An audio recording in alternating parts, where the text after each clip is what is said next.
Bueno, buenas tardes a todos y a todas y muchas gracias por estar en esta cuarta sesión de este ciclo que tiene un título que me parece muy interesante, El dilema de la paz. Quiero dar las gracias a la Fundación La Caixa, al Palau Macaya y a UNESCO y a Mónica y a todo ese equipo que están haciendo un trabajo estupendo por hacer posible estas sesiones que yo creo que es muy importante que llevemos este debate en común. Hoy Blanca Torres, que ha ideado estas sesiones, no ha podido estar para este cierre y me ha pedido que agradezca especialmente al público, que parece ser, porque yo no he estado, que habéis sido muy activos y bueno, habéis agarrado con muchas ganas estas sesiones y habéis planteado en esta sala en común este pensamiento en torno al dilema de la paz. Entonces, hoy me sumo a este espacio como moderadora. Soy Paula Palacios, soy cineasta. Tengo larga experiencia en hacer documentales sociales y he filmado varias veces en Irán, pero estoy deseosa de saber de estas dos grandes personas que traemos aquí un montón más sobre Irán, que ahora os las presentaré. Me gustaría mantener la duda que nos ofrece este título que he dicho sobre el dilema de la paz, para llegar a hacernos la pregunta de la resistencia civil, qué supone la resistencia civil en este contexto de dilema. Creo que Irán representa muy bien el tema de estos ciclos, porque no sé si os habéis visto confrontados últimamente a la cuestión de ver si pensabais que estaba bien los bombardeos que han tenido lugar por parte de Estados Unidos y de Israel en Irán. Y, por otro lado, la cuestión de que en Irán el gobierno mate a mujeres y a hombres. Es un dilema bastante increíble que es el que vamos a abordar aquí. Así que voy a pasar a presentar a nuestras invitadas. Sepideh Farsi es una cineasta y activista iraní. Su obra documental reflexiona sobre la responsabilidad de filmar en contextos de violencia. Entre sus obras destaca Put Your Soul on Your Hand, The Siren, Red Rose, Tehran Without Permission, que es el documental que veremos luego, y ha estado nominada al César a Mejor Documental y ha obtenido el premio Gotham al Mejor Documental. Y muchísimas cosas que podéis buscar en Internet, y es una fantástica cineasta y una gran profesional. Simin Fadaee es profesora en Sociología en la Universitat de Manchester. Investiga sobre movimientos sociales y forma parte de comités de investigación internacionales sobre clases y movimientos sociales. Así que, bueno, como sois tan activos, luego tendréis oportunidad de preguntar todo lo que queráis y están deseosas de contestar esas preguntas. Yo, antes de valorar la situación actual, que yo creo que todos y todas tenemos muchas ganas de comentar, habíamos pensado, y sobre todo ellas tienen muchas ganas, de contar el contexto histórico del que parte Irán para llegar a estos movimientos sociales de resistencia. Se van a dividir la respuesta entre las dos. Va a empezar Simin y luego Sepideh. Cuando queráis. Yeah, thank you so much. Hello, everyone. Thanks so much for coming on a Friday afternoon. Such a nice weather. It's such a pleasure to be here. So I'm going to talk a little bit about the historical, I'm going to historicize the current moment. I think a lot of people, when they think about Iran, they just think about the current moment, and they think about Iran in a vacuum. They don't contextualize Iran. So it's very important to understand the struggle of Iranian people for what I call a long century of revolutions, which started the beginning of the 20th century, Voy a simplemente decir que el canal 2 es el español, que veo que hay como gente que no... Canal 2. Ah, el 3, me he dicho. No, but because one is in... Ok, 3. Sorry. Porque había como... Sorry. Okay, yeah, for channel, because some people are having problems. Okay. So the struggle of Iranian people for sovereignty, social justice, and democracy and freedom is nothing new. It started about 100 years ago. Towards the end of the 19th century and then the beginning of the 20th century, people started to mobilize to limit the power of the monarchy. Because Iran, until the 1979 revolution, had a the political system was monarchy. So this is the time that people come together, they mobilize in various ways under very severe repression at the time, in secret societies, in so many different ways. They write journals, they write pamphlets, they distribute them underground. They work together to succeed eventually and introduce a parliament and a constitution to the political system of Iran. This is the internal context of the time, but the external context is that Iran is neighbor of the Russian Empire at the time and is under the control of the British Empire because at the beginning of the 20th century, oil was discovered in Iran and the British Empire got access to Iranian oil. So they were very afraid of the constitutional revolution, the introduction of the constitution and the parliament, because they were afraid that their power will be limited already at the beginning of the 20th century. So what happens is that Russians bombed the parliament, that people had fought so long for it. And then the British supported that as well. So it introduced a lot of challenges for the movement of the people, but still, despite all the challenges, people managed to introduce the parliament, to restart it, and also to have the constitution. We move on, thinking about the developments in Imperial Russia at the time. The socialist movement is emerging, is progressing. And Iran is neighbor, right? So there are these two countries. And then through the border, there are a lot of exchanges. So socialism enters Iran, little by little. So this impacts the constitutional revolution, but also the post-constitutional revolution developments. A lot of people are being familiarized with these ideas, with ideas of social justice, which were also part and parcel of the constitutional revolution, actually, because the kings at the time were giving a lot of concessions to the Western powers, including Russian Imperial Russia and British Empire and other Western powers. So, and they were really subordinating the poor people. So from the very beginning, social justice was part and parcel of the movement of Iranian people for democracy and sovereignty, as I said, because they wanted to be independent. They didn't want to be under the rule of Russians or the British. But then what happens a couple of years later, the post-constitutional revolution, things are a bit unstable, people are still struggling.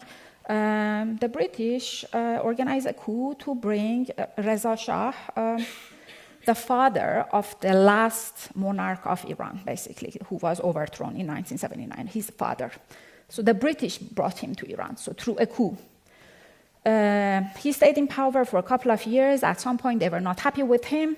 They decided to take him away, and they put his son in power.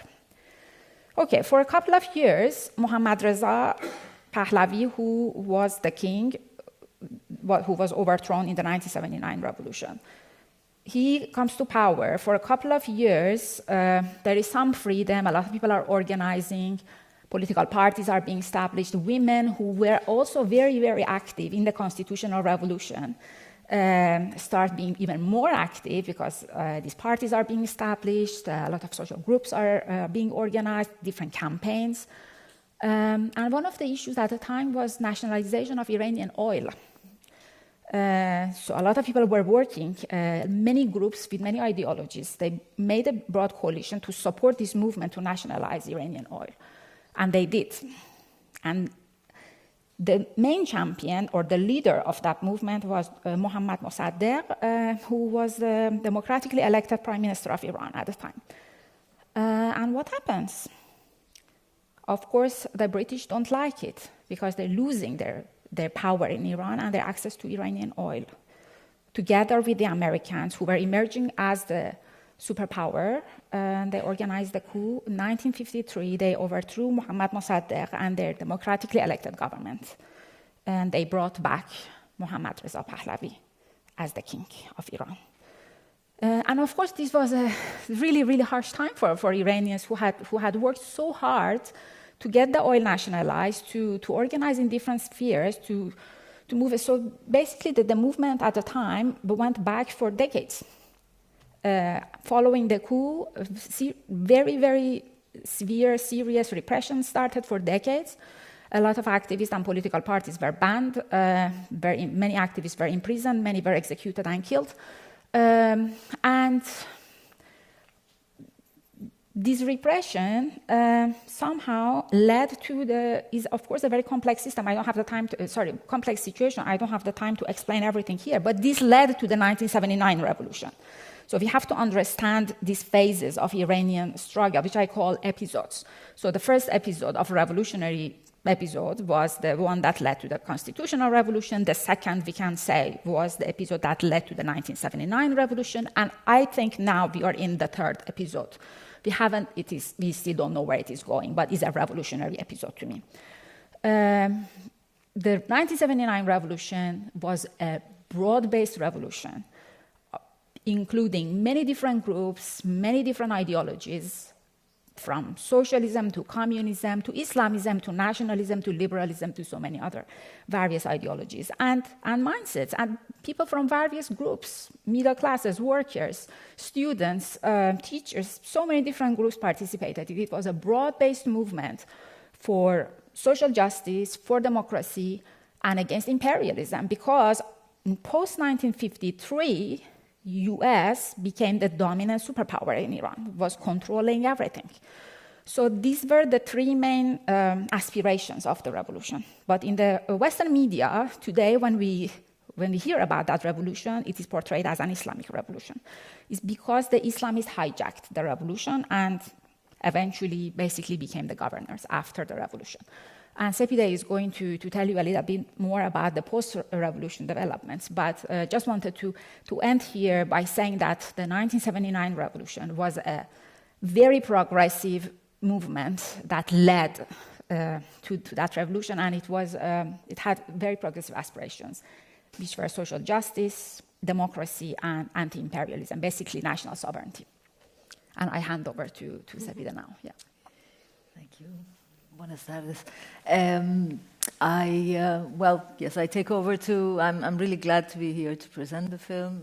It still brings a lot of memories for me. It's one of the last films I could shoot in Iran without permission, as the name says, the title says, but 2009 was my last trip to Iran. I haven't been able to go back since, but there is something which is still today the continuation of the same aspiration of Iranian people who are struggling for their agency, let's say, freedom and democracy, but for their agency mainly also. Not only women, but men, all of the society. And Simin mentioned some aspects of it, and I will try to continue towards today. To lead you through other movements.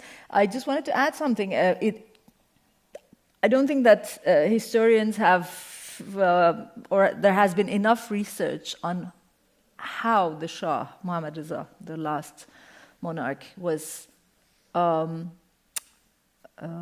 abandoned by the Americans. They took their support away from him. This was one of the reasons that the revolutionaries could win so quite easily, let's say. There was not a bloodbath. The army from the top stood down and surrendered.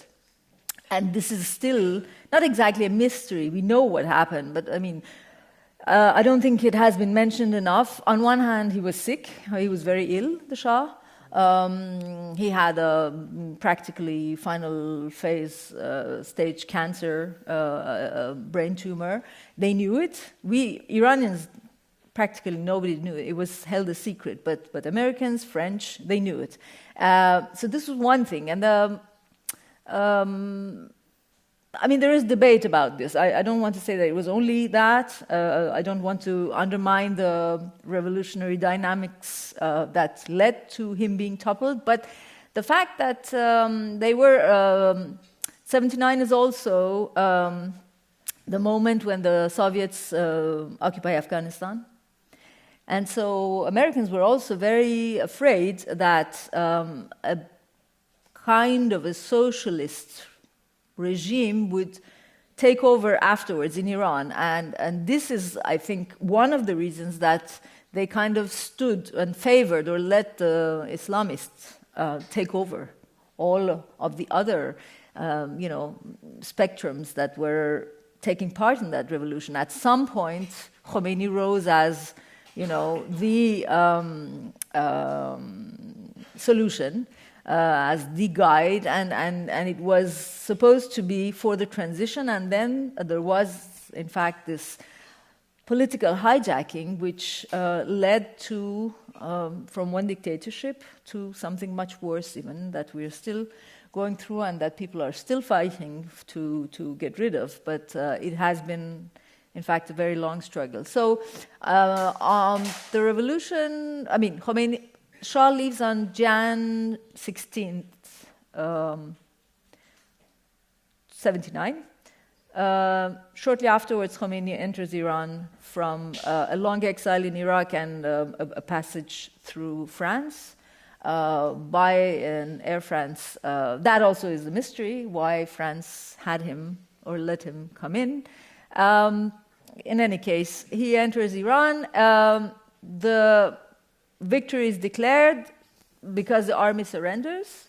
Without much of bloodshed. There were killings, of course, but not as much as it could have been in other revolutionary or insurrectional situations. There have been many more killed, including this January in Iran by the regime itself.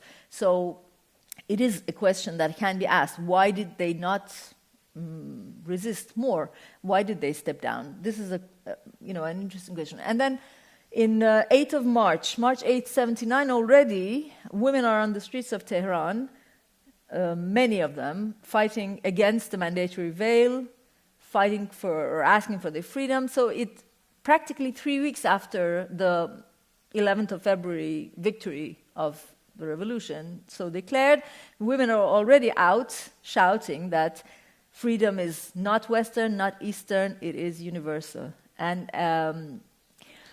they are, of course, beaten and banned from and insulted and attacked. Those uprisings stop. There is the so-called Spring of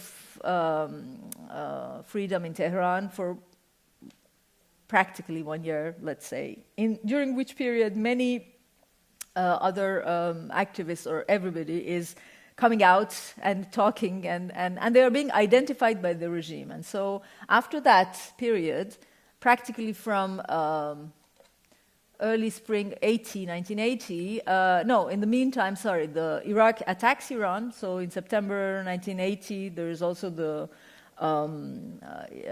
war, Iran-Iraq war, or Iraq-Iran war, which starts.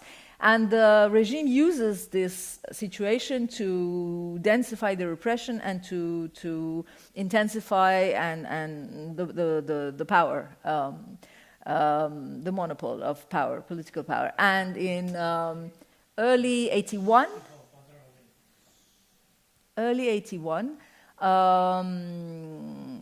they start the killings. They already start executions of dissidents in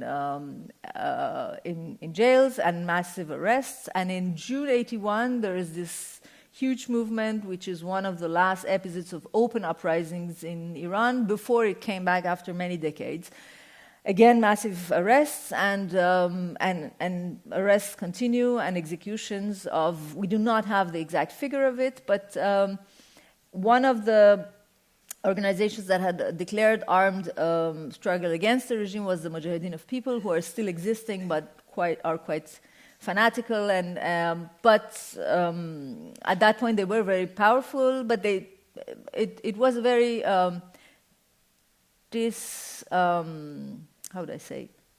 imbalanced kind of a struggle, and many young people were arrested and killed and tortured in jail. And We go through several years of war. In 1988, the war is over. Iran accepts a ceasefire deal in a position of weakness, but after 8 years, they could have ended the war actually after 2 years, but they decided to continue because they pushed back Iraqis to the initial borders after 2 years of war. But the regime decided to continue because they were maintaining power and more power even, and so it went on another 6 years. In 1988, they officially end the war, and Khomeini, who is dying, who is ill, before dying, gives the order of a purge in the prisons. So several thousand, again, we are lacking the exact figure, of political prisoners are killed within the summer of 1988.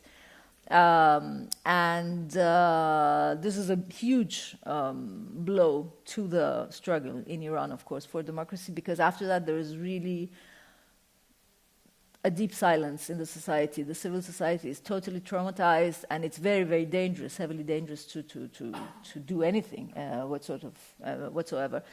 And years later, we are now, well, I think one of the first movements I can mention, and that had a huge outcome, is 1999, the student uprising in the dorms, mainly in Tehran, but not only, which again was suppressed by the regime. This is under Mohammad Khatami, the first reformist, first mandate of Mohammad Khatami's election as a president. He is elected in 1997. This is less than 2 years after through his mandate, and they kill students, they arrest, they torture again, and the movement, and he says, go back home. He kind of abandons the movement. It, again, we have silence, but it was a huge blow. And then we have one of the very important movements or stages of this struggle is started by women again, and it's called the Campaign of 1 Million Signatures, and it is for gender equality. Women start gathering signatures to change the law, and they do gather those 1 million, and they go beyond that million figure, and many of them get arrested, and it's the beginning of a new rise in civil society, women's movement, but not only, but of course the main, core of the demands is that. That is in 2006. Then we have the 2009 Green Wave, which you will a little bit perceive the months prior to it, and the end of it, the end of the film, which ends at that moment, because there was electoral fraud, and this was the second mandate of Ahmadinejad, which is supposedly elected, but in fact it was an electoral fraud, a big fraud. The one who should have won is called Mohammad Mousavi, Mir Hossein Mousavi, I'm sorry, and he's still in house arrest since 2011 in very ill health.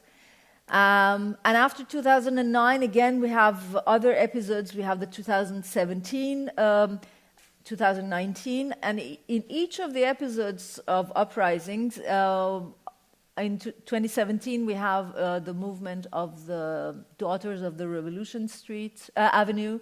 It's again led by women. Not only there are economical demands as well, but one of the main sparks of this uprising comes from women who start taking their veil again away. Vida Movahed is one of the first ones who goes on a box on the street, and she starts this. Many others follow. They get arrested. They get sentenced to many years of prison. On the side, there are still many civil activists fighting for children who are working on the streets, for women's rights, for unions, syndicates. You know that unions are forbidden in Iran, practically. You can form a union and very quickly you get arrested and you end up in jail. So there are unions, but it's very hard to be a unionist in Iran. And then You have the minorities, big minorities, Kurdish minority, Azeri, Turkish minority, the Arab minority in the south, in Khuzestan. All of these minorities have activists who get arrested, and so there are kind of a crossing and confederation of movements that cannot merge because the repression is very strong. And then we have the 2019 uprising, which starts with the rise of the price of fuel, of gas. People are on the streets. Within 1 week, the regime kills 1,500 people, shooting them on the streets. And then we have the 2022 amazing woman life freedom movement, which starts by the assassination of Jina Mahsa Amini, a Kurdish Iranian young lady, 22 years old back then, who did not have the correct way of wearing, basically she had some strand of hair out, and this gave birth to that brilliant movement, which is an amazingly progressist movement, and which is not, I mentioned this very bluntly, asking for the suppression or for banning of the veil. It asks for the choice, meaning whoever wants it wears it, and whoever doesn't, does not. Unlike what is shown many times in a very quite simplistic way in the Western media, that Iranian women are asking for the banning of the veil, it's not the way we see it, and the way we meaning inside Iran especially. I include myself, but I'm referring to my fellow country men and women. And this again is suppressed harshly by the regime. It kind of melds with the October 7th events and the beginning of the genocide in Gaza, and the eyes of the world turn elsewhere, and at the same time the regime suppresses the movement so harshly that it kind of doesn't die, because of course there is a win. Because if you look at the streets of Iran today, and especially bigger cities, the mandatory veil does not exist as such anymore, meaning that women who do not want to wear it come out without it. And they are. It's not official. The law still exists, but nobody respects it. So it is a big win that very few people acknowledge, especially the regime doesn't. But if you now look at the propaganda of the regime after the recent episode of American-Israeli attacks against Iranian regime, or against Iran, let's say, the regime is using also women who are heavily made up and who are sometimes even, blonde, to show that, and who are carrying Khamenei's picture, to show that they could have people who look like, it's cliché, of course, it's very cliché, it's propaganda of regime, to show that they've opened up, and that's not an issue anymore, which means something, means that the 2022 Women Life Freedom Movement was successful in changing the paradigm. And now we end up in the very last episode of Uprisings, which was... Aquí, es donde quiero retomar el tema. A mí me ha parecido muy impresionante saber antes que, aunque había escuchado que se puede ir sin velo ahora mismo en Irán, pensaba que era muy puntual y que era un acto muy de revolución, y que es más común de lo que pensamos aquí que está pasando, y esto ha sido una novedad para mí, saber que el movimiento Women Life Freedom tuvo su éxito. Y entonces aquí retomamos la segunda pregunta, que es ¿cuál es la situación actual que está realmente en el corazón del dilema entre posicionarnos del lado de un gobierno que está matando a mujeres y hombres, o de un gobierno como Estados Unidos con Israel que está bombardeando a las propias víctimas? ¿Cuál es vuestra posición, si tenéis una, y cómo analizáis este punto? Si queréis hacemos el mismo orden. Sí. Yeah, thank you for the question. I condemn the attacks in the strongest way. Iran's internal dynamics, internal struggle has nothing to do with foreign powers. Israelis and Americans should go home as soon as possible and mind their own business.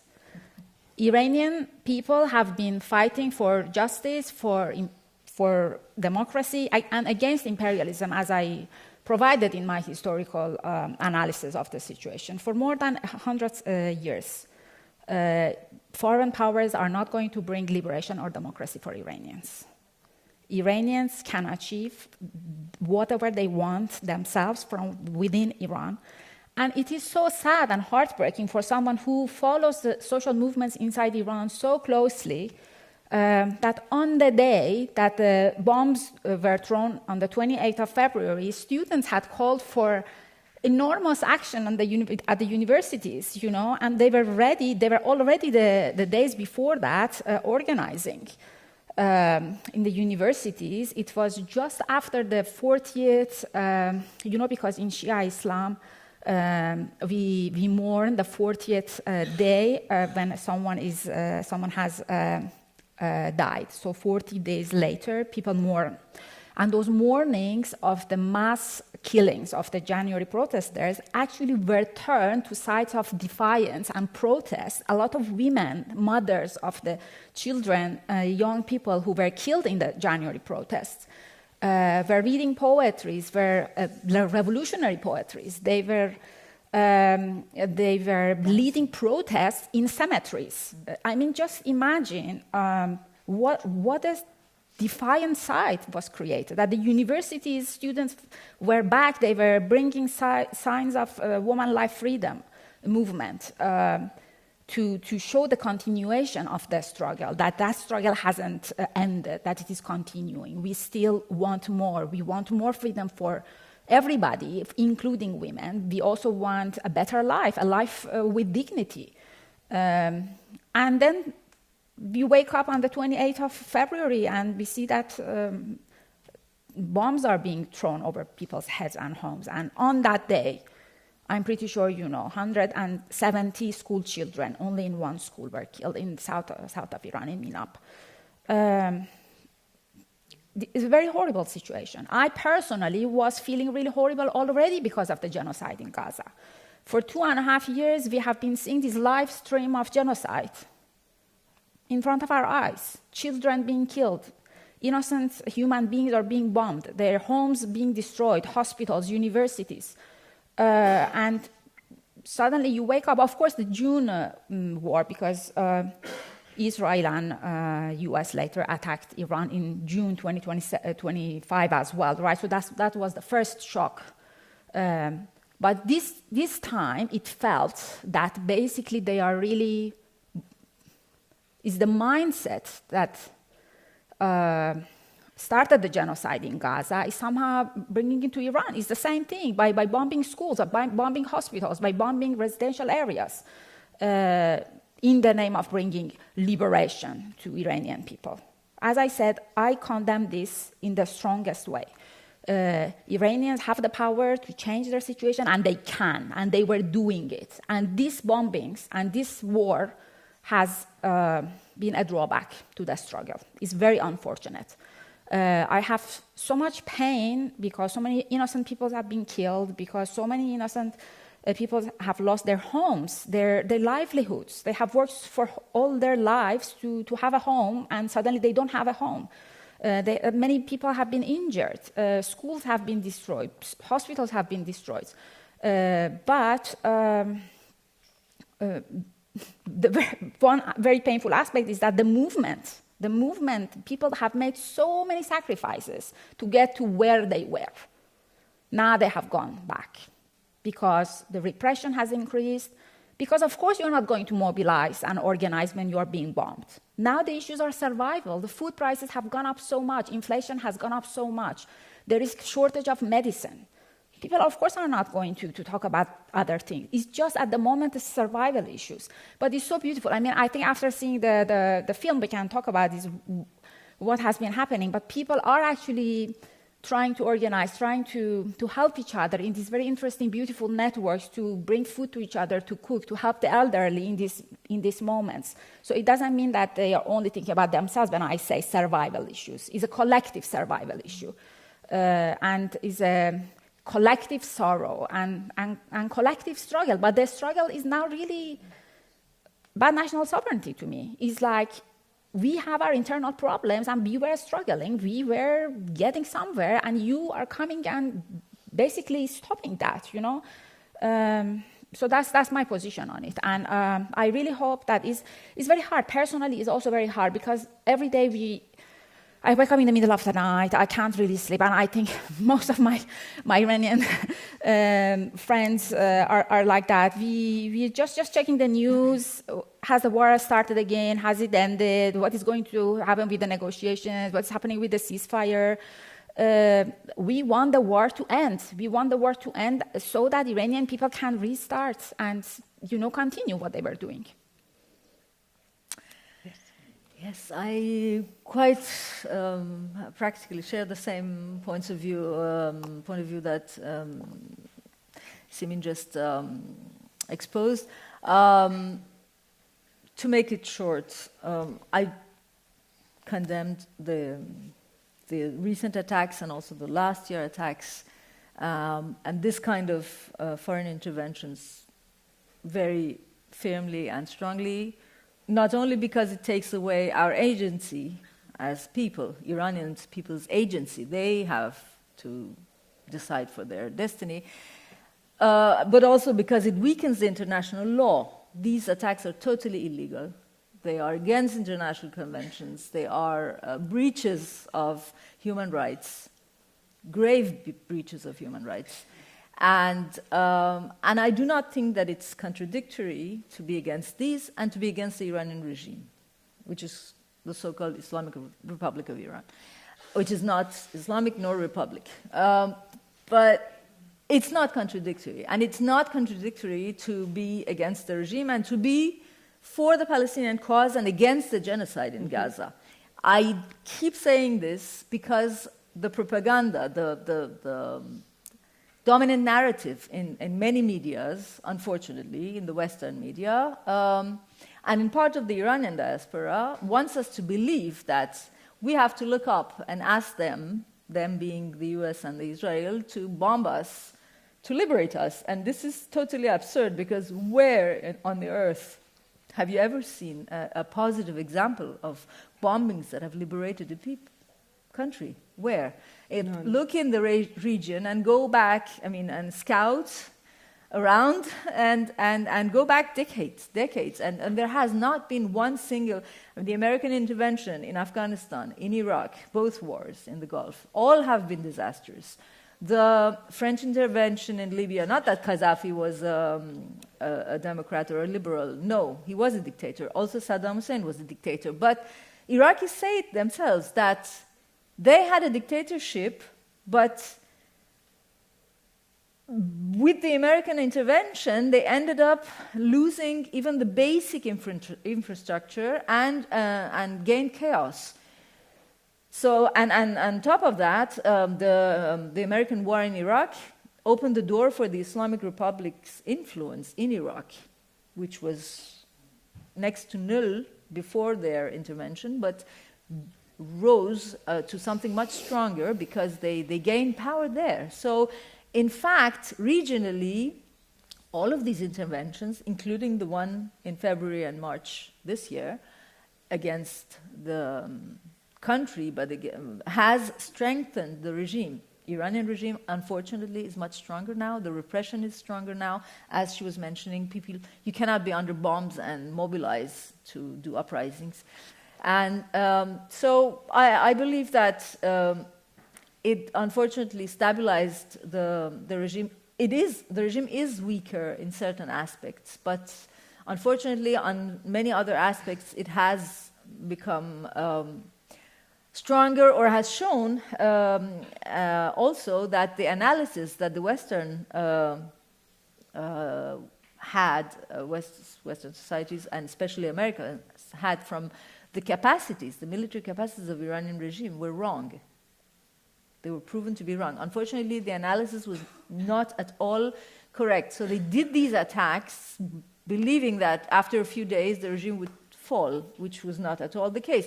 And plus, I've heard this from many of friends inside Iran who are themselves dissidents and against the regime. And they say, imagine you're sitting there and American soldiers are walking on Iranian soil. What are we supposed to do? We most probably would take arms and go and fight Americans. even if we do not believe in the regime.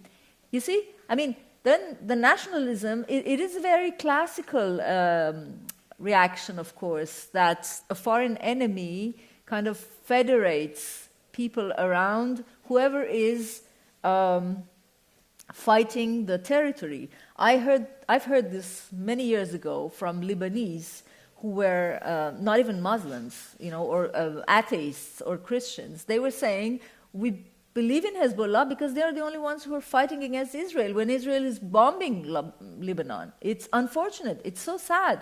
And I would say, no, you cannot defend Hezbollah. But they would say, who else is fighting for us? Nobody. You see, it brings you to such an absurdity.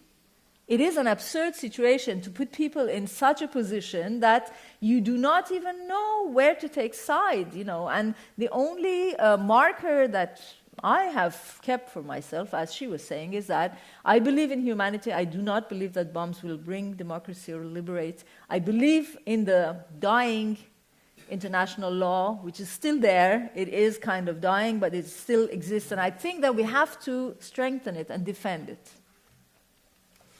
Muchas gracias.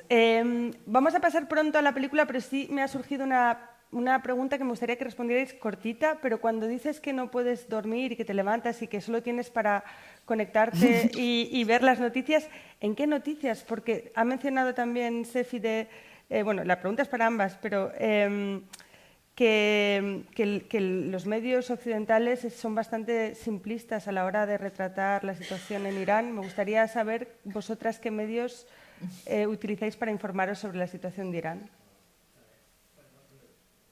For me, the best for any news on the Middle East is Al Jazeera. I really follow Al Jazeera very closely. They have a lot of analysis. They bring people, interviews. They're very up-to-date, constantly updating the news. So I really like Al Jazeera. That is my main source of information.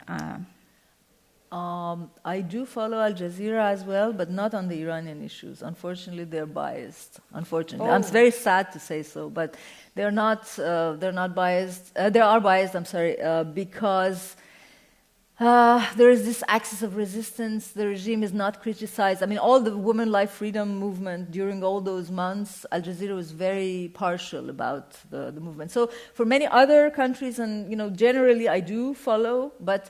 There are French media. There is Mediapart also, which is a French online newspaper, which is very interesting. There are social medias. There are Iranian groups on the Iranian timeline that give us many information. Despite the internet cut and the blackout, some people were able to connect, but unfortunately we are lacking that independent media who would be able to cover or give a non-partisan, let's say, information. So we rely a lot, and I do share the insomnia thing. It's the same. I think everybody, all of us are like that. We wake up many times, and it's a lot of it is through social media and our connections. And when they're gone, it is really like hell because you're lacking the information. Gracias. Pues vamos a ver la película. Y después seguiremos debatiendo un poquito y sobre todo os dejaremos el tiempo de hacer las preguntas que queráis a nuestras invitadas. Gracias. Bueno, si queréis, mientras esperamos, no sé. A mí me impresiona mucho cómo ha conseguido englobar pues en 1 hora y 27, lo que dura la película, todas esas sensaciones que atraviesan cuando vas a Irán. Yo la primera vez que fui fue un poquito después de esta época, 2010, 2011, la última en 2018. Y es verdad que en un mismo día te puede pasar de todo. Yo iba sola en el metro, como siempre hago esto, iba muy vestida totalmente con la túnica negra y el hijab. Yo creo que puedo parecer iraní, ¿no? Si me pongo el hijab y la túnica negra. Pero como hago esto, que no me doy cuenta, una señora me dio un manotazo en el metro y cuando le dije, en inglés, todo el mundo en el metro estaba ruborizado que no era iraní. Pero a la vez hay esas fiestas, que yo creo que aquí terminábamos la primera parte hablando de los medios de comunicación.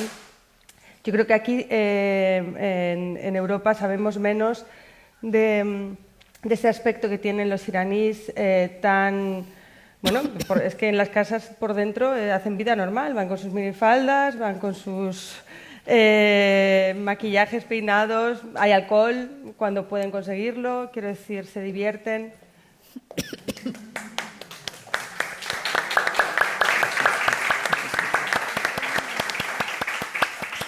Welcome back. Thank you. I'm sorry, I was Estaba haciendo tiempo y bueno, que me gusta mucho la película, como en una hora y media retrata todo esto, que esa sensación de ganas de salir a la calle que se ve al final en el resultado después del 2009. Y bueno, no sé, ¿qué queréis contar? Que sea breve para que podamos tener el tiempo de hacer preguntas. Maybe I just say a few words of how I turned up shooting this film this way. It might be interesting to mention this. Sure. I have had quite a few episodes and issues with since I started making films in 1994 and 6. I made 2 short films in France, and my first documentary I shot in Iran in 1997. And there was always an issue, because I'm sure many of you might know, you do need permission from the Ministry of Culture and the Islamic guidance to be able to shoot, make a film. It is illegal to do it without permission. You end up, and it still is the same, but it's being trespassed by more and more people now as years go by. And of course, once the film, first you need the permission, then when the film is finished, you show it to the ministry again, and they most of the time censor. They say, cut this, cut that, cut all of it, or you can't show it. And all of my films, all those that I made in Iran, I tried to, and I managed to make somehow, were all censored. And so we arrive at this point of time in 2005, 2003, 2005. I make 2 films. They both are censored. There is no way of showing them, although I do get the permission to initially. So it's The Dreams of Dust and then The Gaze. In the meantime, I do some other tricks to make The Journey of Mariam, Men of Fire, documentaries, docufiction. All of them are kind of in the closets. And so I make a documentary about my grandfather, who was an Afghan from Afghanistan, and I make it without permission already in 2007, Herat. And so they get mad at me. They say, how dare you do it? And then they were not giving me permission again. And then I thought, okay, I'll just do it with my mobile. And it was really not even an iPhone. This is much better than what I use. It was a crappy Nokia phone, which was really the most banal model that everybody, almost every other person in Tehran on the streets had the same as mine, even better ones. And I said, okay, let me try. And I think it was one of the first pocket films, so-called pocket films, really? 2008, feature, Sure. And it was released in cinemas. It premiered in Locarno, and they found out about it through one of my interviews, and that's when I found out that I was really under scrutiny, because I had talked about this in one of my interviews in Germany, and then when I went back to finish another film, which was my last film in Iran, they called me in to interrogate me, and they said, what are you doing? You're making a documentary about Tehran. Where's the permission? What exactly are you doing? And I said, it's my hometown, and I played it very. And this was shortly before the Green Movement, the Green Wave. The film was finished, but not with this ending, a different ending. So basically, this question of making underground films, and I was doing it alone. I didn't have a crew. Now people take risks. Also in a different way. Many crews, I'm sure you've seen films in festivals that have been made underground, fiction, documentary, and with teams. And but it's an issue. It's an ongoing issue for many decades between the filmmakers and the regime, and that now there are more and more of them. So, hence the result. Good result. Yeah, I was really impressed by the fact that Sepideh managed to, I think it's like 1 hour and 20-something minutes. Yeah, so it's less than 1.5 hours. But she captures the complexity of Iran. You show all these different scenes, problems, struggles, how interwoven they are. I think it tells us something very important. And then you show emergence of the Green Movement, how like what led to the Green Movement, and it's very impressive that you have managed to capture all these different dimensions, different things going on, economically, politically, socially, culturally. So we learn a lesson, and that lesson is that social movements, large-scale social transformations should not be understood as aesthetic. It's a very dynamic process that goes on for years and years. People doing all sorts of work, making underground films, writing pamphlets, articles, going to bookshops, wearing skirts despite the fact that it's illegal, but also organizing in their workplaces, going to demonstrations, going on strike. So it's like all sorts of things happening, and then it leads to a movement like the Green Movement that Sepideh showed towards the end. A lot of people, when the Arab Spring actually happened, were shocked that these very authoritarian governments, regimes fell. They were surprised, but for people who were familiar with the situation in those countries, it wasn't a surprise because they knew, they could see it coming because of all the things that were happening.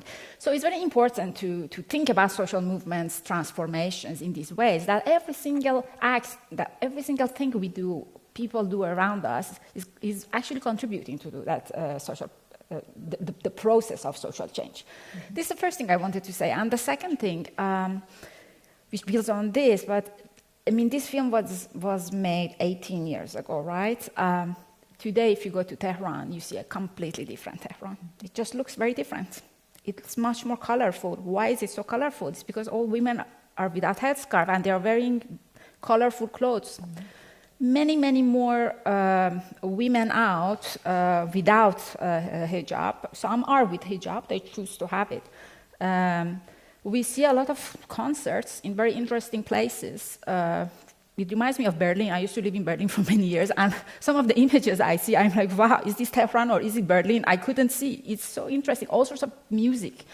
Cafes. Tehran is full of cafes these days, like people sitting on the streets. Even I have been reading that despite the economic difficulties, people save the money to go have that coffee after work because it means a lot. You gather in these spaces, you discuss, you know, it's a place you don't want to give up. You have fought so much for it. Mm-hmm. Even if it is expensive to have a coffee because of the economic crisis, you still save for that one coffee that you go have with your friends and your colleagues after.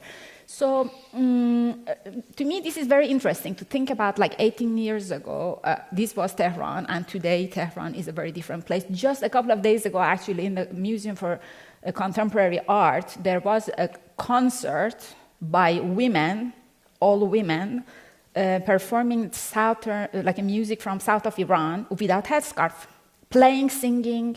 This was unimaginable at this time, unimaginable. And unimaginable has become reality. And this, I think, should also give us hope for future, to understand that social change happens, actually, even in a very difficult circumstance, like in Iran. It's true that all of these bits and bytes of freedom are won with a lot of struggle. Just to imagine, the Tehran you see here is very different from today, but the Tehran I left behind when I left Iran was something even much more grim. Films were banned. Most of the books that I wanted to read were banned.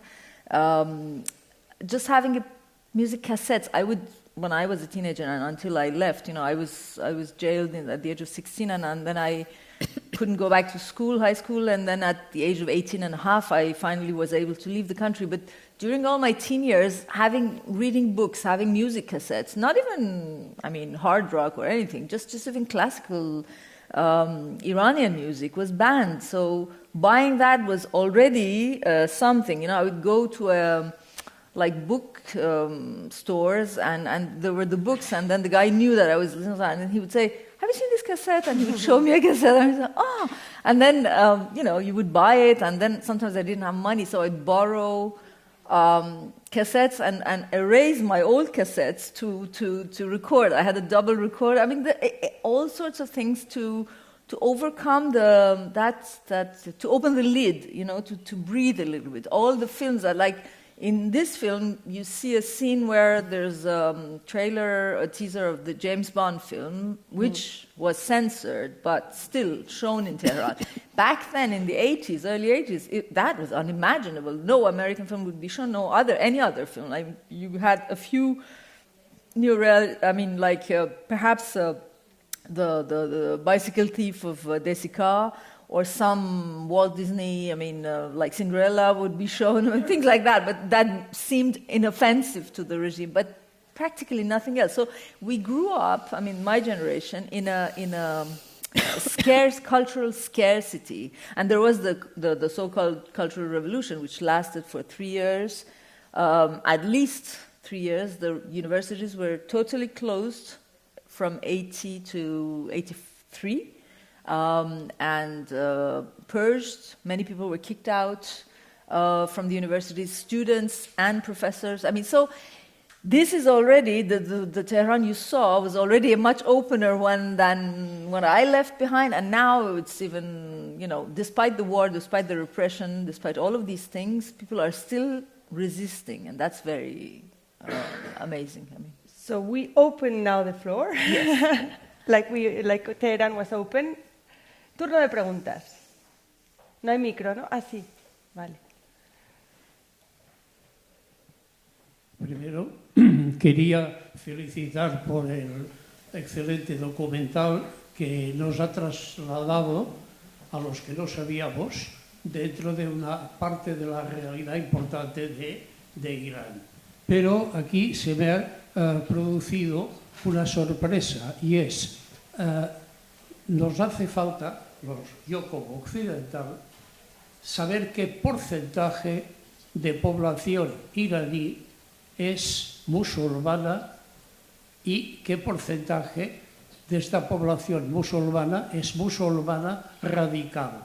Porque estas claves, esto distribuido tanto en mujeres como en hombres, nos da una ligera pista para reflexionar sobre la magnitud, digamos, del proceso de lucha por la libertad. Porque Irán tiene unas universidades que han sido excelentes, con un nivel de investigación a primer nivel mundial y, digamos, muchos másters y doctorados que hemos encontrado por Europa, hemos encontrado población iraní con una gran cultura y con un gran conocimiento. Yo sé que, claro, como viejo del lugar, he estado en la revolución en España y sé que hay que hacer una lucha y la lucha que está propuesta en Irán es importantísima porque es la dignidad del pueblo delante de la instrumentalización internacional que se está haciendo. Entonces, la pregunta es, ¿qué porcentaje de población musulmana hay y de esta población musulmana cuál es radical? Tanto hombres como mujeres. ChatGPT, no, es una broma. You want to start? I can. The majority of people are Muslims, above 90%. I don't know what exactly you mean by radical Muslims. I think most people are just Muslims. Some are practicing Muslims, some don't practice it. Some only fast when there is Ramadan because it's a beautiful festive. No, yo creo que supongo que querrás decir del régimen, o que siguen el régimen, o que están a favor del régimen. But I would phrase it differently. Okay. No radical, claro. What is the percentage of the people who support believe the in the government? regime, who support the regime? Is that your question? Literalmente coránicos. No literalmente. Es que todos los musulmanes son Corán. Exactamente, digamos, el Corán. No, todos. All of them. That's being Muslims. The majority believe in Quran, yes, and Islam. But I this don't know. different I don't level know. of How can we measure it? I Can you say it for Spain? Can you say what's the percentage of Spanish people who Christians, believe yeah. it? How to measure this? Pero I mean, really. es diferente, la religión es diferente, pero los musulmanes siguen el Corán todos. Pero en Marruecos, en Argelia, en... Well, Quran is the holy book for Sí, por Muslims. eso. Yeah, it's a holy book Like the of Bible for Muslims, Christians. That's. I would, if you permit, I would suggest a different formulation, because I think being a believer, I was born in a Muslim family, right? Just my personal example. I grew up in a Muslim family. My parents were believers. My mother is still a believer. I've lost my father in the meantime. But at some point I stopped practicing. I stopped believing, right? But still, I'm considered a Muslim, but I'm not a practicing Muslim. I'm not even a believer. And I think it's the case of many people. But I mean, the majority of Iranians, yes, are Shiite Muslims. There are also Sunnis. I can't tell you by heart the percentage. 90% most probably are above, Shiites. I guess and then, above the 90%. Yeah, and then you have Sunnis, and then you have Christians, Jewish people. In the Christians, you have Assyrians, Armenians, different. And then you have Zoroastrians. And so, I mean, it's a very complex mosaic, of a religious mosaic. And in this mosaic, the majority are Muslim, born Muslim, but who believes, who practices. This is one thing. Who is supporting the regime because you say radical. And I think we have to make a separation between religious belief and political Islam, which is actually a question of power. What defines the Iranian regime now today is not even religious. It's really a military junta, which, with the facade of religion, is holding the country with economical monopole. That's why I'm insisting on this, that I think it's better to say how many people are or percentage are supporting the regime and how many are not, because it doesn't matter if you believe or not. What matters is where you're standing politically. Pero el porcentaje de cuántos apoyan el régimen es imposible saberlo, ¿no? It's not that easy, yeah. It's not that easy, but maybe 10 to 15%? 10 to 15, top. maybe top. 20. Maybe, I don't think, really, yeah. I don't think more than 20%. 20, I wouldn't say, but yeah. I mean... Between 10 to 20, let's say, but menos de un tercio. Is 20 would be really tough, because within the regime itself, there has been a lot of collapse in the past years, and so it is very hard to say, indeed, because surveys are impossible, it's very dangerous, but you see it on the social media also. You observe when people start talking and writing, and you do see the change, the shift in their belief. Había una pregunta por aquí. Ya no la hay, sí. Lo que quería decir, que quizás ese señor se refiere a quienes son realmente fundamentalistas. Sí, bueno, que apoyan el régimen. Claro, era esto, o sea, entonces no se puede saber. Lo que apoyan el régimen, menos de un tercio, han dicho. ¿Un tercio de la población? Sí, de la población. Not even a third. No. No, eso, 20%. bueno, ellos han dicho entre 15 y 20%. He dicho menos de un tercio, que es otra manera más. But I mean, it's hard to evaluate, yes. Hola, felicidades a la directora del documental, que es magnífico y que además nos ha mostrado una realidad que me ha sorprendido muy gratamente, porque es obvio que la dictadura militar en ese país, no me digas cuándo, pero va a caer. Cuando se ven esas manifestaciones de gente y la actitud civil de la gente por una tendencia, digamos, de sociedad abierta, para entendernos, es obvio que ese régimen más tarde, más temprano cae y será más pronto que tarde. Pero después yo quería hacer una pregunta, creo que es a Simin, ¿no? Creo que digo bien el nombre. Simin, al principio de su intervención hizo usted una reflexión en los términos de si yo tengo que elegir, ¿no? ¿En qué lado me pongo? Entre la defensa de mi país, ¿no? O sea, usted hizo una posición anticolonialista, que la comparto, eso para empezar.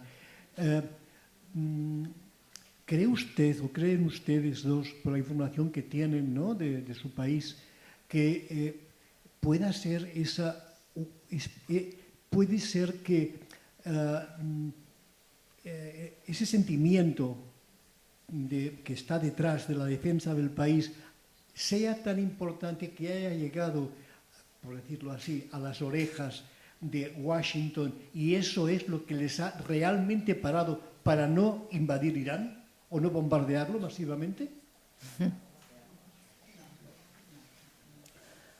I think they miscalculated, Americans and Israelis miscalculated resilience of Iranian political system and also the love of Iranian people for their country. They thought this is going to be a 3-4 day campaign, and then they can go and bring whoever they want, and everything is sorted for them, right? Because their interest is not Iranian people's interest. And that was a miscalculation. So now they see that's not what has happened. The political system has not really been shaken. In fact, actually the hardliners have become even more more powerful. And a lot of people are now rallying around the flag. A lot of people have been now united because you don't want to, a foreign power comes to you, you unite. You unite to defend your sovereignty. And especially because Iran has this long history of foreign intervention with the 1953 coup, with the United States interference constantly. Also, since the 1979 revolution, the sanctions that the United States has imposed on Iran has really weakened the economy. There is corruption from inside the country, there is mismanagement, yes, but the sanctions play a very important role in the misery of millions of Iranian people. Not being able to have access to medicine, the food prices going up, and all the problems that they are facing. Plus the corruption and mismanagement of internally. The regime. But we cannot forget about sanctions. So Iranians have this history of constant foreign interventions. The Iraq war that Sepideh was speaking about was supported by the United States, a nation that has recently come out of a revolution. Of course, it's not that strong to fight a war. But then the United States goes and supports Iraq to attack Iran. Not only United States, many other European countries helped, that war. So it's like Iranian people, this is in the collective memory of Iranians. Of course you unite. Yes, thanks for asking. It's a very important question. I would just like to add something. There was not only the miscalculation of the military possibilities of the regime and the resilience and reaction of the Iranians against a foreign military intervention. There was also a false portrait built by a propaganda that was led through the diaspora, Iranian diaspora, through some diaspora TV channels. One of them is called Iran International. Now we're talking about Persian speaking, so you wouldn't watch it. It's only in Persian. Iran International, there's the BBC Persian, slightly more, less frontal, but Iran International was definitely hitting meaning media-wise, and defending an intervention. All the pro-monarchy camp amongst the Iranian diaspora.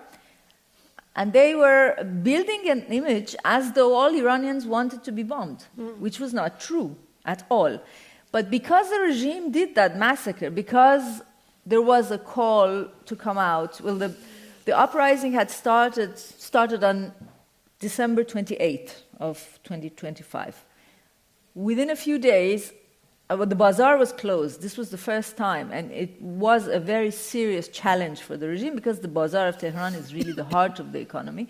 They really shut down all the shops. The regime was scared, and then comes the call for rally from Reza Pahlavi for January 8th and 9th. And there, until then, the regime had massacred, but moderately. I mean, even one death is too much. I'm not justifying anything, but I'm saying that the reaction of the regime changed, and on January 8th and 9th, we had mass murder on the streets of Tehran and all of Iran. And all of that was shown to justify also this reaction, military reaction, and saying that there is no other solution. I mean, they put us in a position we didn't. I mean, I think we are amongst the minority of people who kept saying, this is not the solution, this is wrong. But you mean in diaspora? Diaspora, not yes, inside Iran. also inside Iran. Some people were asking, people were traumatized because we're talking about tens of thousands of people murdered on the streets. So the shock was such that at some point, I think many people had lost their their mind or clarity, and they were in despair. Hence, they justified this bloody attack, which was totally useless and criminal, of course. But I mean, the media, unfortunately, but it's clearly should be underlined, played a part there because they really justified this. And now they've changed. Now they're going back and saying, "Oh, we didn't say this." It's amazing because they come on TV now and they say, "We didn't say that. We didn't." But it was said, and there is proof. And they came with that. No, incluso vimos imágenes de gente de la diáspora iraníes viviendo en Estados Unidos celebrando los bombardeos. Dancing. Thanking Netanyahu, thanking Trump. Sí, sí. I mean, there were shocking scenes. They did it. They made people, I mean, there was a hysteria, that built up on the trauma of that mass killing. And people were in a kind of a hysteria for some time. And now they are, and then you observe the silence, and people not knowing what to do. And the pro-monarchy camp is now keeping, silent. And even Trump and Netanyahu, they changed their speeches because you must remember, they said regime change. And then suddenly within a week they said, no, Iranians should decide, But what do you mean? I mean, you've been attacking the country and now you say, no, it's not the regime change. They changed it. People forget, it's just a few months before. But this is the drama of our days, that media has such an important influence, unfortunately, that even we forget, It seems like ages ago. It is just January. And they were talking about regime change. What regime change? And what happened afterwards? Now they're talking about negotiating with the same regime. That's what he's doing. Sí. I wonder what is because you're talking about media, but obviously Como quieras. The media is inside Iran. There's no media, right? There's only the government media. So we're talking about the people inside Iran. What do you think is the feeling right now? Are they feeling frustrated? Are they realizing nobody probably wants the regime to change? And also, I have another question: is what's the relationship with of the people from the street with the feeling about Israel? Do they feel that this could be in the future that they could be friends with Israel, or is this something that is irreversible? Well, regarding the media, I would like to say that you have to an element that is interesting that is that Iranians also watch the media I was mentioning. They have dishes, antennas, and they have access. And strangely enough, even when the blackout and the internet was cut during the blackout, they had access to Iran International and BBC. Yes. ¿Cómo? Yes. Because the dishes are there. They could not disrupt the signal. So, strangely enough... They don't have access to what the signal? No. Well, it depends. I don't think Iranians are watching Al Jazeera, but they could have, possibly. But it's not a media that is watched. They watch Persian language, diaspora. So Voice of America also Deutsche Welle has a Persian. I mean, many of the Western and European medias have Persian departments who broadcast in Persian language.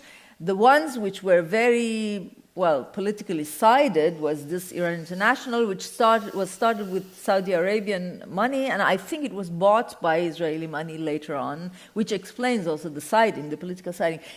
What exactly happens on the streets? Again, it's hard to say, but I can say it for the Iraq-Iran war. After that war, I never really saw Iranians cursing Iraqis or having resentment, because people don't fight people. It's politicians and governments that fight each other. I cannot, it's too early to say what, and I'm sitting here, so how can I know what's going on the streets of Iran? But I was talking to, just an example, it's a personal example, but it's interesting. I was talking to one of my friends, he's a writer, filmmaker, and he's inside Iran and he's banned and he has money problems and, I just managed to have a very good chat with him a few days ago. I wanted to ask him some questions because I was exactly about where he's standing and where he thinks the society. That was my question to him. And he said, you know what? I know it's very difficult, but do you think you could be the middle person for us to talk to some Israeli intellectuals who are left-wing and who are against the war? I think this would be a very interesting conversation. I was wow. I said, well, I can try. It's going to be hard, but you know what I mean? People want conversation. I think many people, I'm not saying majority, I cannot say that. It's too small a sample to extend it to a whole society. How can we? But I wish there would be more will to, instead of bringing people up against each other, inciting conversations, and I'm not sure that there's as much hatred at all as it's pretended to be, I think it's much more politics than real feelings of people. El dilema de la paz. Sí.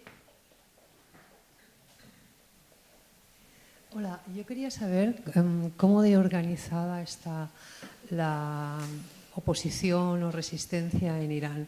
O sea, estos movimientos que habéis explicado y que vemos nosotros por la tele, manifestaciones en la calle, ¿surgen espontáneamente o hay una serie de activistas, una organización detrás que lo lleva a cabo, que convoca manifestaciones? O sea, porque eso es algo que no se nos explica. Igual no se puede explicar o no lo queréis tampoco explicar vosotros. Pero bueno, pues si lo sabéis, querría conocerlo. Gracias y me ha gustado mucho tu documental. So the end of the documentary was 2009, Reform. So it's a continuation of the Reform movement that had started in late 1990s. So that was the Green Movement. It was a movement for reform. People at that point didn't want the collapse of the governments. They were, as you saw, in their slogans, they were saying, "Where is my vote?" Because they felt their votes were stolen. Mm-hmm. They thought the election was falsified. They had voted for someone, but someone else came out of the ballot boxes. So that was that movement, and it went on for some years. So for some years, Iranians struggled for reform, in fact. They were not for toppling down the whole system. But at some point, they felt it's just not possible anymore. Reform, they lost their trust in reform because they went to elections, they voted, they protested, they did everything they could, they felt, and it just didn't work.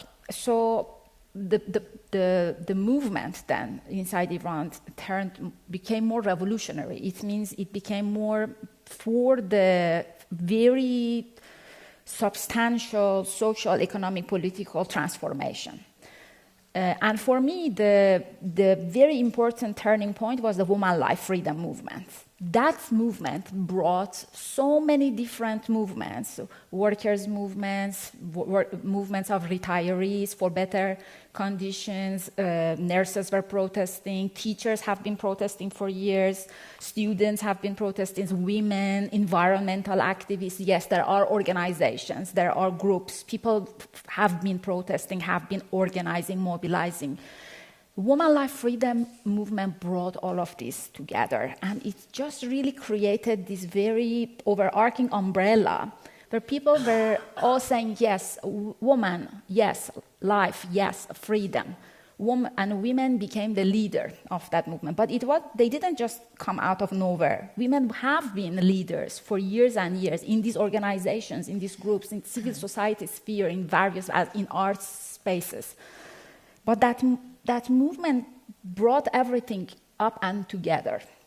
And my understanding is that since then, that is the sentiment of that movement that is leading the people. That's why students, right before this round of war started, were actually bringing the slogans, Woman, Life, Freedom, to the universities, just a few days before the bombing started.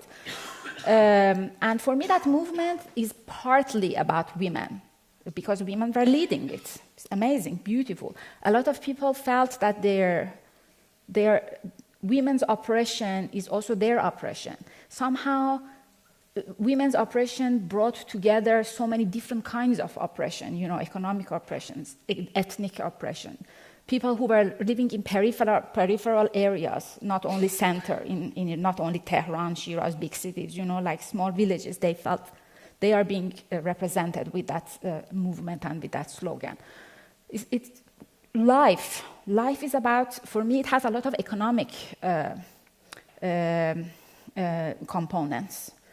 How can you have a good life if you cannot eat? How can you have a good life if you cannot be secure? If you can not have a home, safe home? How can you have life with dignity? It has a very important economic dimension to it. And then woman, life, freedom, that the third dimension is more about the large, broader scale democracy, the way we think about freedom as liberation. So to me, that movement was really, really emancipatory. And to me, we should not say was, it is. For me, it is continuing. And what we are seeing in the streets of Iran today, before the war, because today we are not really seeing much apart from that collective survival that I was mentioning, it is really the continuation of that.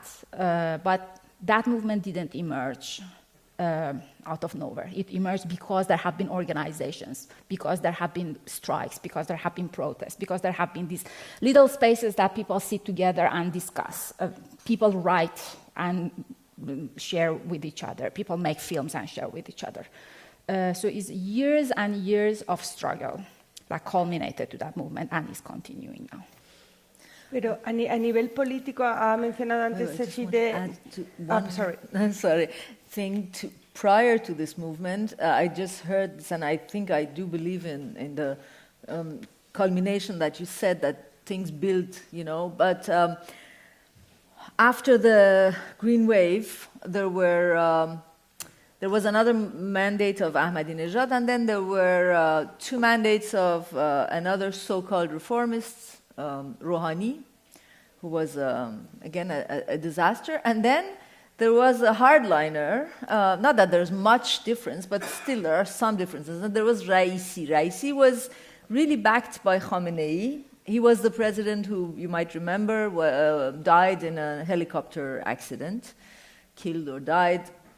And his election, that election was largely boycotted by people, and it was just before the Women, Life, Freedom. And in an analysis I heard a couple of days ago, one activist mentioning that he believed, and I think it's an interesting analysis, that boycott movement of the elections really ripened the society, and that's why when Mahsa Jina Amini was killed, that outburst was so strong. And then, of course, there were all the previous waves, but the election, the disbelief in the election is something that is much stronger now, because for decades people tried to vote, believing that they could change things by voting, and I think now we are far beyond it. Quería preguntar a nivel político, si, un poco recogiendo la pregunta de la señora, no hay una oposición fuerte, porque ha mencionado antes Sepideh a Mujahideen of Irán, que sabemos todos de dónde, de dónde surgió y hacia dónde ha ido, pero en Europa sí que se ha tenido en cuenta como una oposición. Los líderes europeos iban a los mítines hasta hace 8 años de esta gente. No sé si podéis hablar un poco, porque se han presentado como la oposición válida con Mariam Rajavi. I think that's again one of the misperceptions from the Western society, of the Western leaders, when they look at the Iranian global political landscape, because Mujahideen of people do exist, of course. They have a leader. En París. Mariam Rajavi. There's also Masoud Rajavi, her husband. Missing. Many missing. We don't know whether he's alive or not. He's been missing, like Mojtaba Khamenei. We don't know whether he's still alive or dead or paralyzed. But I mean, I think for one thing, they are really not that they do not exist. They do have members inside Iran also, and some of them were killed recently, in fact, executed. But I don't think that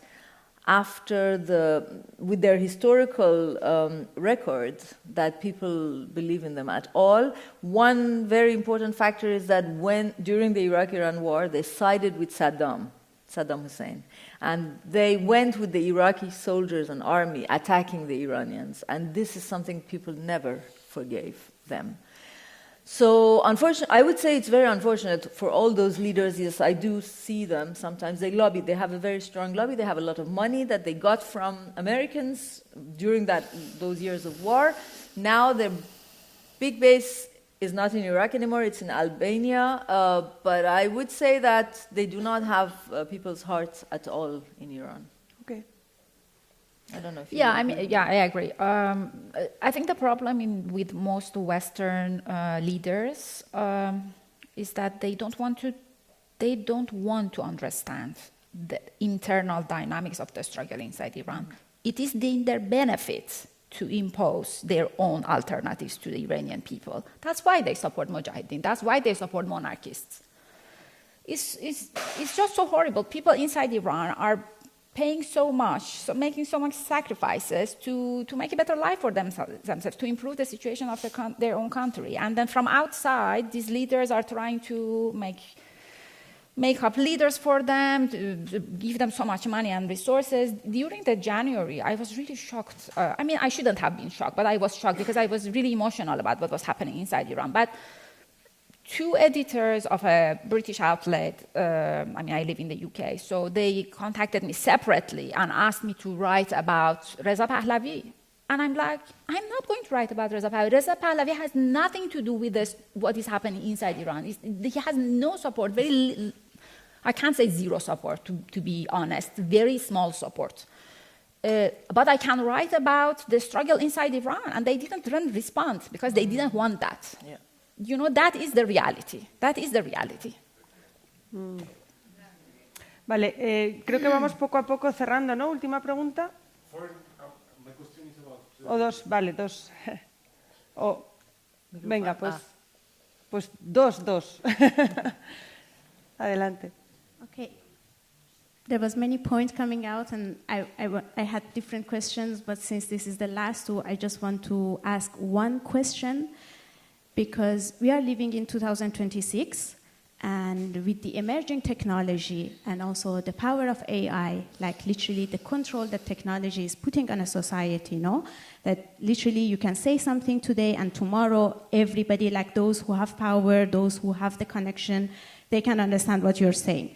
And then considering the amount of power that technology has on people movement inside of a place, considering that in Iran right now, they don't have access to the international connection, and there is just national internet working, which creates this channel, strange channels, just passing the information that if you say slightly something that doesn't appeal to the government, the day after you could be imprisoned.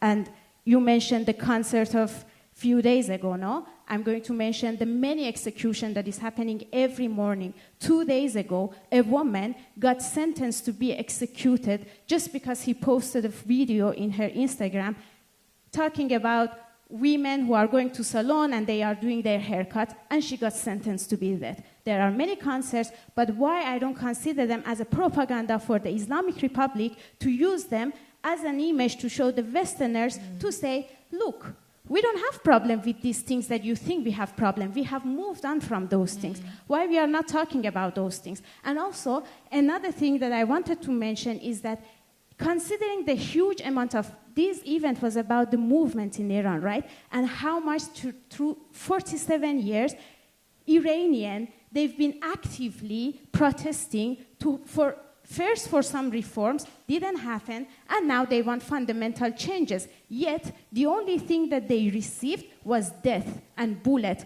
And I'm wondering, considering the wish year that we are living in, and it's not 50 years ago that things could happen just with pamphlet and also movement, gathering and everything, isn't it romanticizing that people from within should do something, that they should save themselves when we have this closed border that you cannot even breathe freely? And then let's put this aside. Let's talk about intervention, no? We are talking about America and Israel, but why we are not demanding UN for an intervention? Because UN by law has been created for this, no? That after Second World War, that we create these things, United Nations, that they have the power to intervene a country when they see that there is a dictatorship massacring people living in the country, as it happened in Libya. That's not questionable. These things should happen. The problem is, after that, what happens? If in Libya it was not successful, it's not because intervention was wrong. It was because people could not create a government so that it governs them. It could be the same about Iran, but it doesn't mean that the intervention was wrong. Why we are not demanding for a UN to intervene instead of congratulating Islamic Republic on their anniversary or putting them in charge of the women's right in UN charges? And then we talked about sanction, right? I'm sorry, I'm going through every point that has been made. Then we talked about sanction. This is going to be my last point. During Obama, there was a lot of sanctions that were lifted out.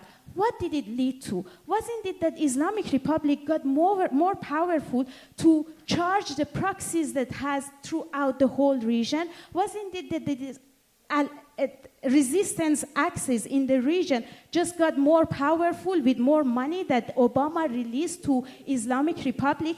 This doesn't mean justifying Trump or Netanyahu or what is happening right now.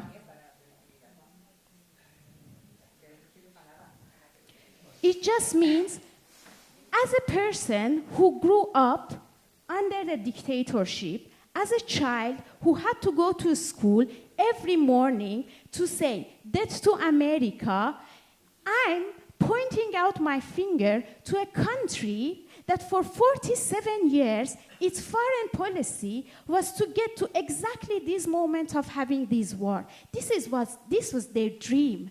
So why I'm not talking about that? How come?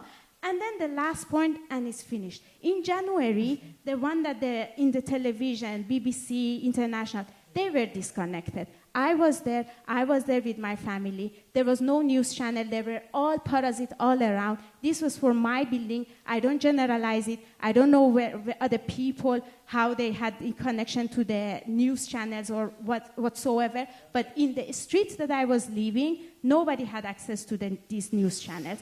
And one very last point. Wow, how many last? Go on, last one. It is also interesting, no? Because somebody asked about how many Muslims live in Iran.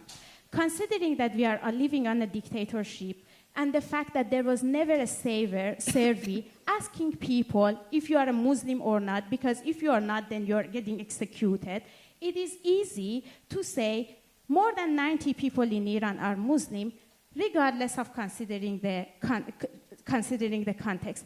But then when it comes, how many people are pro-regime and how many are not, then suddenly it's difficult to say. As if we cannot look at the streets or all of the movement that happened to see how many people are actually against it. But when it comes to the number of Muslims in Iran, it is clear. This is again another question for me. How come it is clear? Isn't it again the very same centralized idea that everybody that is in Iran are Muslim? then what about Armeni? What about Christians? What about Sunni people? They are just 5% and the rest are Shia. Thank you very much. Bueno, la ONU tiene que estar donde se la necesita, pero nunca es el caso. I don't know if you want to respond to any of... Yeah, I can briefly respond. Thank you. I'm fundamentally against foreign intervention in the Middle East. Not only in Iran, but in any country in the Middle East. Historically, it has shown it has led to disaster, and I'm against any foreign intervention. Okay, so that's just to be clear about that. We don't have one example, successful example. So I don't know why we should think that Iran would be a successful example. Sorry, but is the dialogue? I think it's now my turn to creo answer. Que tenemos, yeah. Es que me dicen que hay poco tiempo. Que contesten a todo lo que has dicho y... Yeah, so just an answer to that. Yeah, I wanted to add something. You do point us saying, why aren't we asking the UN? I think we said it quite clearly, at least I did, that the international law and United Nations is agonizing, and it's not that we haven't asked. I have signed a number of petitions and letters sent to the UN protesting of why they, exactly as you mentioned, sent congratulations and greetings for the anniversary of the bloody regime, and why aren't they intervening? But you see what happened to UNRWA in Gaza. You see how weak the United Nations. So don't say that we are not asking. People have been asking, and there's the R2P. I've signed a number of texts asking for the right to protect of the Iranian people, by the UN, but they are not doing it. You know that. So don't say, why aren't people asking? It's because United Nations and international law is agonizing. And the whole system has been weakening it. I mean, so it's unfortunately a kind of a disastrous observation to be made. And I think regarding the 90% and et cetera, you make a shortcut.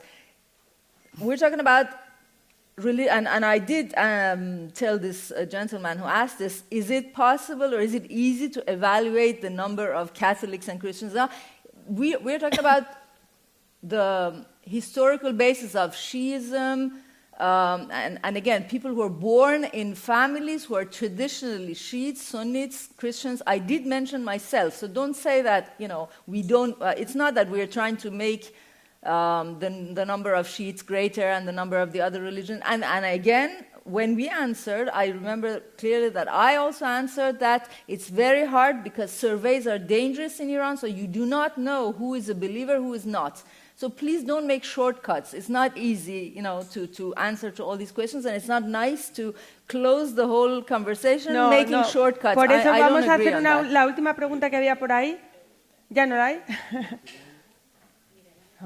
Sí, bueno, yo me gustaría preguntaros cómo creéis que va a pasar ese switch de régimen, que se acabe y una mañana se despierte y ostras, mira, el régimen ha colapsado, pero porque ha habido una persona dentro del régimen que quizá ha empezado una serie de reformas más moderado, etcétera, o porque la junta militar al final ha decidido que, bueno, esto hacemos una junta de traspaso hasta hacer unas elecciones limpias, etcétera. ¿Cómo creéis que va a ser esto? Yo creo que va a suceder más pronto que tarde, ¿vale? Y bueno, básicamente eso. Y después lo último, la fiesta del fuego, si tenemos tiempo, si podéis preguntar. Yeah, thank you so much. Of course, it's very difficult to say because we don't know how it is going. But from my understanding is that something is going to happen because the status quo is very unstable. It can't last for a very long time. From all the discussions that are going on inside Iran, for me, one of them is very valid and very doable, feasible, and that's a call for a referendum that has come actually from the Mir Hossein Mousavi, who was the leader of the Green Movement that we saw at the end of the documentary, who has been with his wife under house arrest for 15 years now. So it's a call for a referendum and the rewriting of the constitution and elections then. So to me, this is a very clear path, and I can see how it can happen. Of course, it doesn't mean that it will happen. A lot of people call this in political science and sociology negotiated revolution. So it is a revolution, but it's not a very violent revolution. So you don't topple a regime, and but it is revolution because then everything changes. Transformation is very fundamental. It's not just reform. So for me, this is the most viable future I can see. And you had a question about the fire. No, the fire feast, but what exactly? What no, en tu documental. Yes, I know. No, ¿qué significa, no? Que será. What the meaning of it is, you mean? Okay.